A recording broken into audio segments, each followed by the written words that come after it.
Hello guys, कैसे हैं आप? अच्छे होंगे। और अब तो ये मंडे से एग्ज़ाम होने जा रहा है, 17 तारीख से तैयारी पूरी होगी। और जैसा मैंने कहा था कि जिसको भी प्रॉब्लम हो बोल दीजिएगा। तो एक सोनू नाम का स्टूडेंट है, उसने एक क्वेश्चन भेजा है कि मीथेन क्लोरीन से किस प्रकार अभिक्रिया करता है। बहुत अच्छा क्वेश्चन है जी, बड़ा बेहतरीन इसका रिएक्शन होता है। मैं पूरे बात बताता हूँ, आप गौर से सुनेंगे, और इम्पोर्टेंट क्वेश्चन भी होता है। तो देखिए, मीथेन क्लोरीन से किस प्रकार अभिक्रिया करता है। एक बात बताऊं, मीथेन का क्लोरीन से अभिक्रिया इस बात पर डिपेंड करता है कि सूर्य के प्रकाश की उपस्थिति कैसी है। ये मीथेन के क्लोरीन से अभिक्रिया सूर्य के प्रकाश की उपस्थिति पर निर्भर करता है। जैसे आप देखो, अगर सूर्य नहीं है तो क्या मैंने कहा कि मीथेन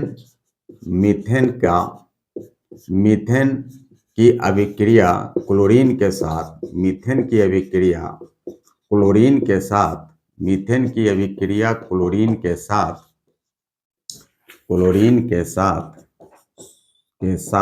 सूर्य के प्रकाश की उपस्थिति पर निर्भर करता है। सूर्य के प्रकाश की उपस्थिति पर निर्भर करता है। सूर्य के प्रकाश की उपस्थिति पर निर्भर करता है। उपस्थिति पर निर्भर करता है। अब सूर्य की प्रकाश की उपस्थिति पर निर्भर करता है, तो ये देखिए, ऐसा नहीं है कि मीथेन HNO3 से रिएक्शन करता है, नाइट्रिक एसिड से नाइट्रोमीथेन बनाता है, एक बात लिखेंगे हो जाएगा। ये सूर्य के प्रकाश की उपस्थिति से ये प्रभावित होता है, और सूर्य के प्रकाश की उपस्थिति से प्रभावित होता है। और ऐसी अभिक्रिया, यहाँ एक बात और बता दूं, जो सूर्य के प्रकाश की उपस्थिति से प्रभावित होता है उसे क्या कहते हैं? फोटोकेमिकल रिएक्शन कहते हैं, प्रकाश रासायनिक अभिक्रिया कहते हैं। तो ये भी पूछ देता है प्रकाश रासायनिक अभिक्रिया क्या है। उसके उदाहरण देना हो तो आप इस उदाहरण को भी दे सकते हैं, हालांकि ये लंबा हो जाएगा, इसलिए दूसरे ही उदाहरण दे लीजिएगा। फोटोग्राफिक प्लेट का उदाहरण उसको दे लीजिएगा, फोटोसिंथेसिस का है उसको दे लीजिएगा। आइए फिलहाल मैं चलता हूं कि किस प्रकार ये मीथेन और क्लोरीन की अभिक्रिया सूर्य के प्रकाश की उपस्थिति पर निर्भर करता है। जैसे मान लीजिए, पहला बार अगर सनलाइट नहीं है, मतलब सूर्य के प्रकाश की अनुपस्थिति में, या आप कह सकते हैं कि अंधेरे में मीथेन क्लोरीन के साथ कोई अभिक्रिया नहीं करता है। मीथेन क्लोरीन के साथ कोई अभिक्रिया नहीं करता है। मीथेन क्लोरीन के साथ कोई अभिक्रिया नहीं करता है। मीथेन क्लोरीन के साथ कोई अभिक्रिया नहीं करता है। कोई अभिक्रिया नहीं करता है। मीथेन क्लोरीन के साथ कोई अभिक्रिया नहीं करता है। लेकिन अब आप देखिए, लेकिन यदि अंधेरे में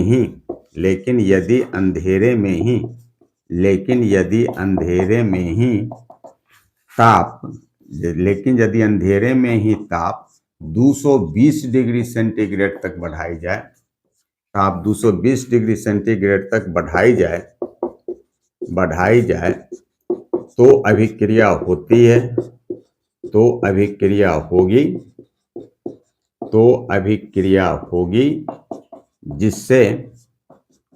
जिससे कार्बन एवं HCl बनता है। देखिए, कार्बन एवं HCl बनता है। आप पढ़ चुके हैं कि रासायनिक अभिक्रिया को प्रभावित करने वाले बहुत से कारक होते हैं, जैसे ताप होता है, सूर्य का प्रकाश होता है, दाब होता है, कैटेलिस्ट होता है, प्रोमोटर होता है।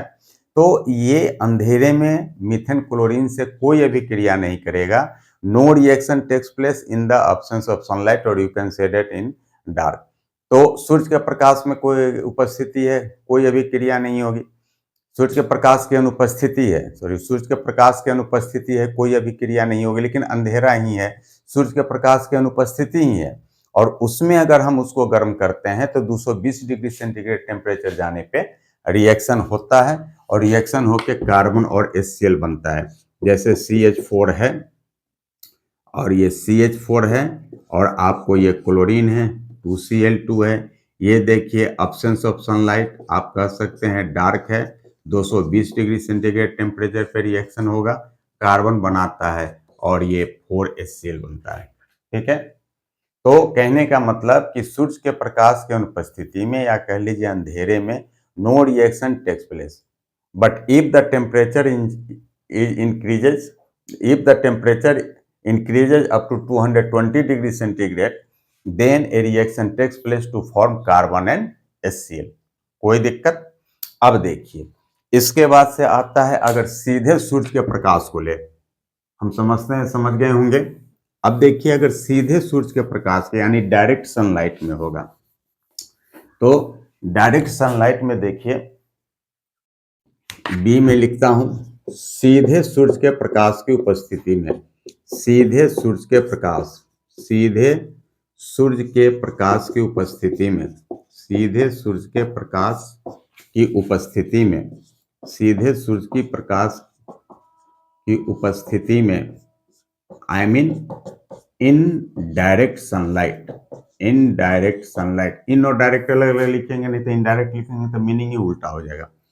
इन डायरेक्ट सनलाइट, सीधे सूर्य के प्रकाश की उपस्थिति में मीथेन क्लोरीन के साथ, मीथेन क्लोरीन के साथ, मीथेन क्लोरीन के साथ विस्फोटक अभिक्रिया करता है, विस्फोटक अभिक्रिया करता है, विस्फोटक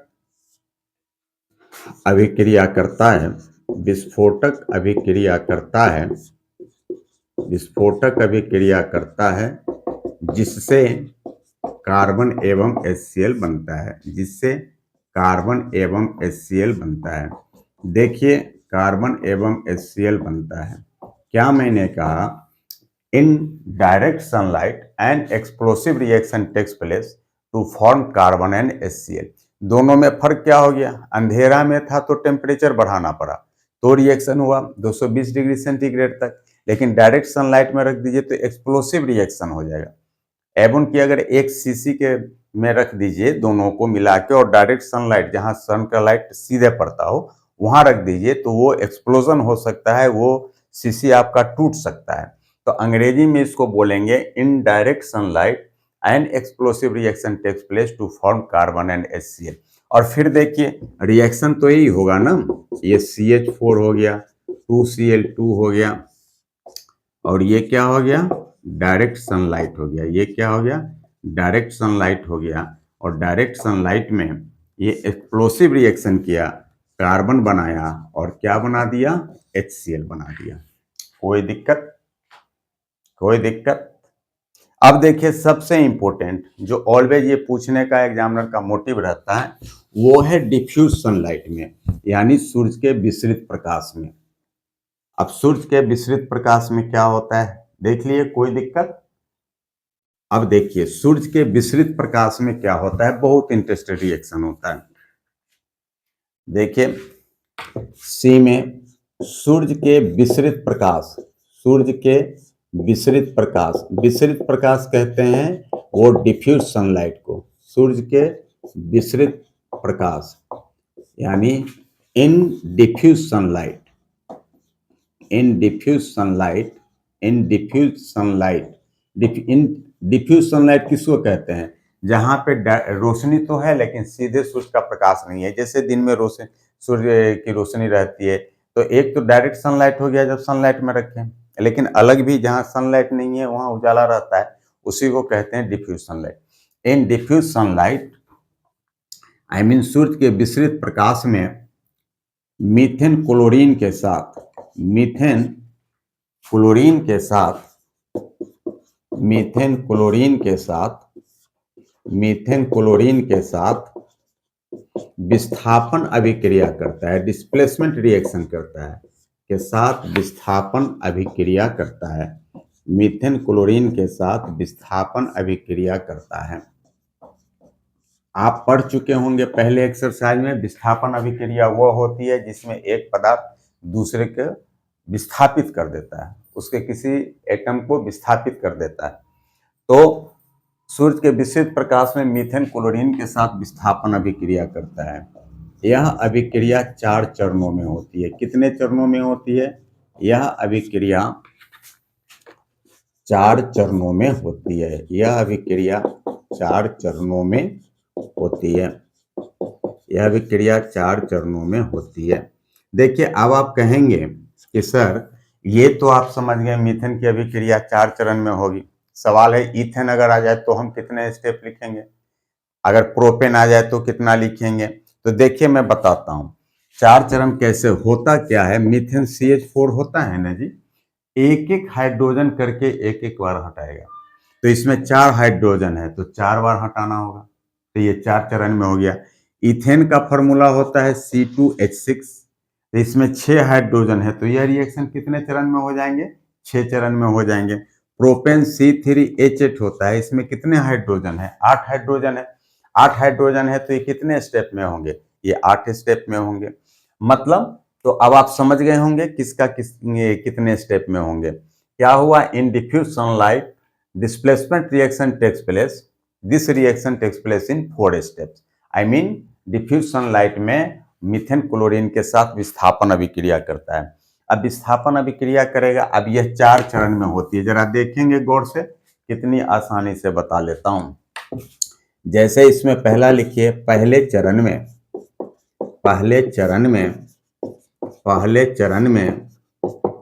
मीथेन क्लोरीन से अभिक्रिया कर, मीथेन क्लोरीन से अभिक्रिया कर, मीथेन क्लोरीन से अभिक्रिया कर, मीथेन क्लोरीन से अभिक्रिया कर, मीथेन क्लोरीन से अभिक्रिया कर।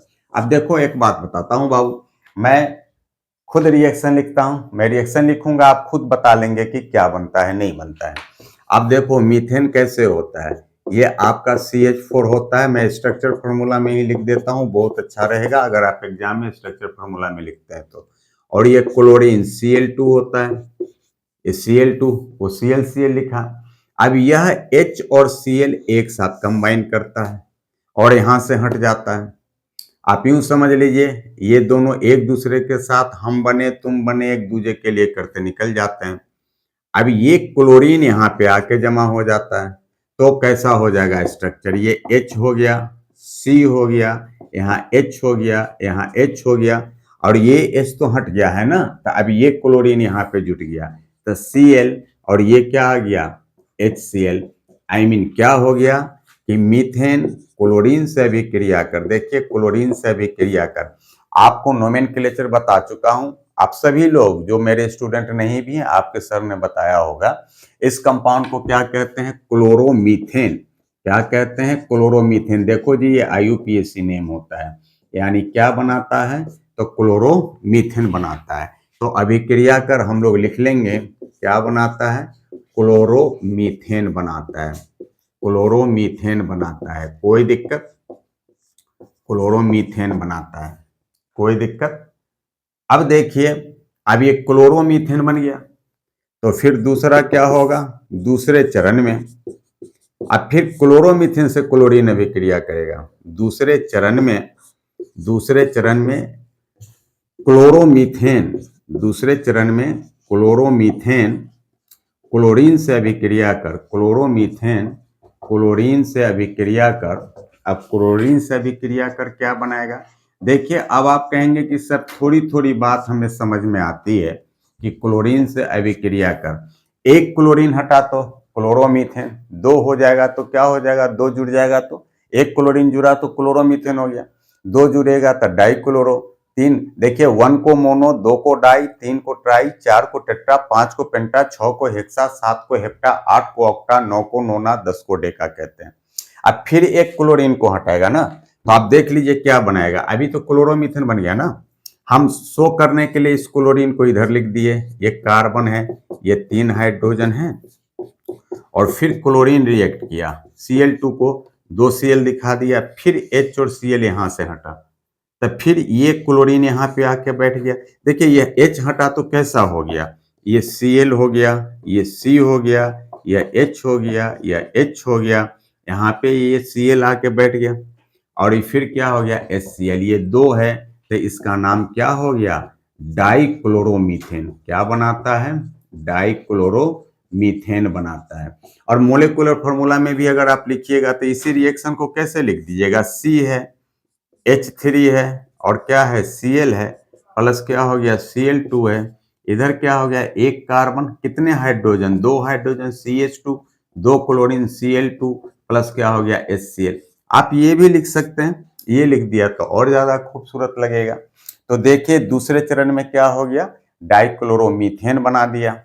अब तीसरे चरण में क्या होगा, अब आप समझ रहे होंगे कि सर देखो तीसरे चरण में भी एक हाइड्रोजन हटाएगा और उस कंपाउंड का नाम क्या हो जाएगा, ट्राइक्लोरोमीथेन। मैं अभी फिर एक बार दोहरा दूं, एक को मोनो, दो को डाई, तीन को ट्राई, चार को टेट्रा, पांच को पेंटा, छह को हेक्सा, सात को हेप्टा, आठ को ऑक्टा, नौ को नोना, 10 को डेका कहते हैं।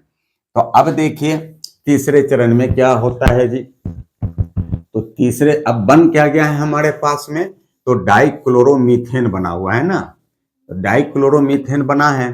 तो अब देखें लिखेंगे तीसरा में, तीसरे चरण में तीसरे चरण में तीसरे चरण में डाइक्लोरोमीथेन, ये क्या बन गया है बाबू, डाइक्लोरोमीथेन बना हुआ है। डाइक्लोरोमीथेन डाइक्लोरोमीथेन क्लोरीन से अभिक्रिया कर क्लोरीन से अभिक्रिया कर क्लोरीन से अभिक्रिया कर क्लोरीन से अभिक्रिया कर क्या बनाएगा। देखिए रिएक्शन ही पहले लिख लेता हूं, ये Cl है, कार्बन है, यहाँ Cl, ये दिखाने के लिए दो क्लोरीन को हमने इधर लिख दिया, दो हाइड्रोजन बच गया, H है H है, फिर ठीक वैसा ही दो Cl से एक हाइड्रोजन एक क्लोरीन हट गया, और अब आपका क्या बच गया, ये Cl हो गया, ये C हो गया, और ये यहाँ पे आपका Cl है, H है, और ये क्लोरीन यहाँ आके बैठ गया, ये Cl हो गया प्लस क्या हो गया HCl हो गया। इसका नाम क्या हो गया, ट्राइक्लोरोमीथेन। ट्राइक्लोरोमीथेन। और एक बात बताऊं, इसी ट्राइक्लोरोमीथेन का नाम क्लोरोफॉर्म भी होता है। क्या होता है, क्लोरोफॉर्म भी होता है।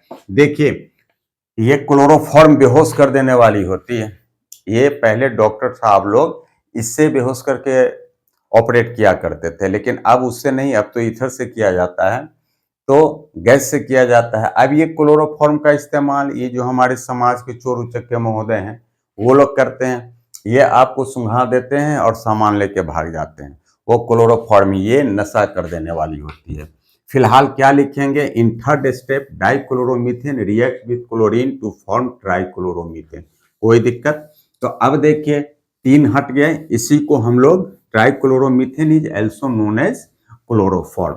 अब फोर्थ स्टेप में क्या होता है, फिर आप एक हाइड्रोजन बचा है ना बाबू, इसको भी हटाएगा। आई मीन चौथे चरण में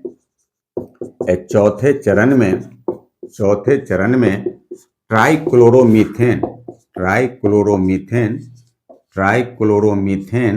क्लोरीन से अभिक्रिया कर। अब आप कहेंगे कि सर ज्यादा हमें मत बताइए, क्लोरीन से अभिक्रिया कर, तो क्या मैंने अभी बताया बुआ, चार को क्या कहते हैं, टेट्रा कहते हैं ना। तो आप बोलोगे देखो एक हटाया तो क्लोरोमीथेन, दो हटाया डाइक्लोरो, फिर तीन हटाया ट्राइक्लोरो, अब ये चारों हट जाएगा तो क्या होगा, टेट्रा क्लोरोमीथेन। आई मीन अभिक्रिया का टेट्रा क्लोरोमीथेन बनाता है, टेट्रा क्लोरोमीथेन बनाता है।